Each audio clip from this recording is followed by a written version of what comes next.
When you hear the word symmetry, maybe you picture a simple geometric shape like a square or a triangle, or the complex pattern on a butterfly's wings.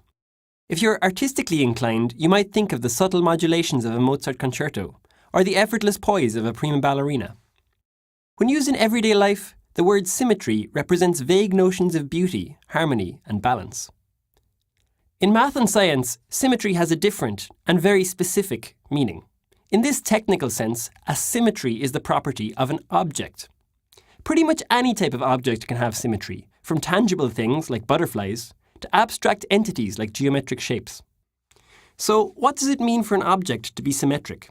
Here's the definition. A symmetry is a transformation that leaves that object unchanged. Okay, that sounds a bit abstract, so let's unpack it. It will help to look at a particular example, like this equilateral triangle. If we rotate our triangle through 120 degrees around an axis through its centre, we end up with a triangle that's identical to the original. In this case, the object is the triangle, and the transformation that leaves the object unchanged is rotation through 120 degrees. So we can say an equilateral triangle is symmetric with respect to rotations of 120 degrees around its centre. If we rotated the triangle by, say, 90 degrees instead, the rotated triangle would look different to the original. In other words, an equilateral triangle is not symmetric with respect to rotations of 90 degrees around its centre. But why do mathematicians and scientists care about symmetries? Turns out they're essential in many fields of math and science. Let's take a close look at one example, symmetry in biology.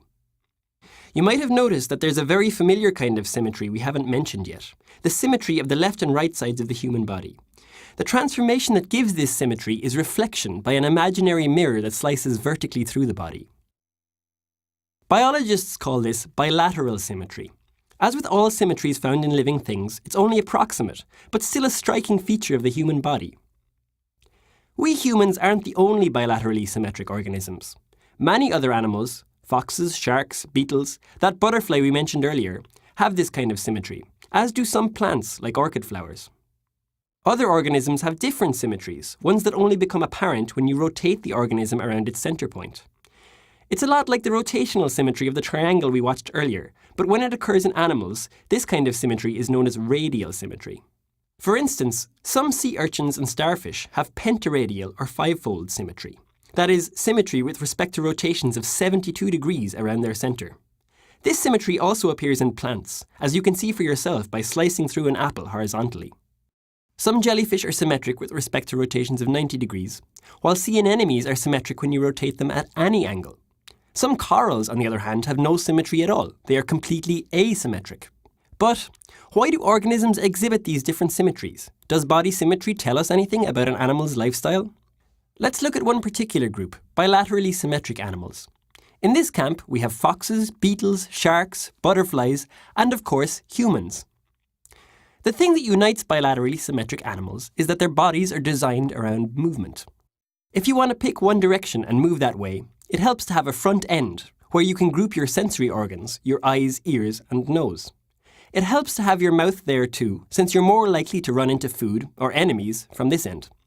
You're probably familiar with the name for a group of organs, plus a mouth, mounted on the front of an animal's body. It's called a head.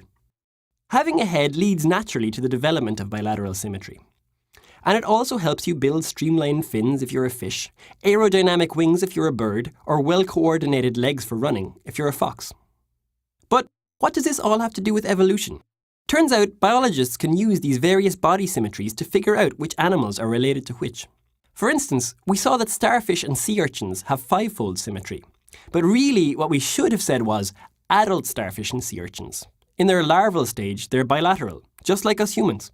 For biologists, this is strong evidence that we're more closely related to starfish than we are to, say, corals, or other animals that don't exhibit bilateral symmetry at any stage in their development.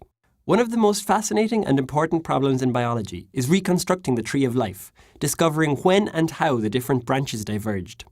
Thinking about something as simple as body symmetry can help us dig far into our evolutionary past and understand where we, as a species, have come from.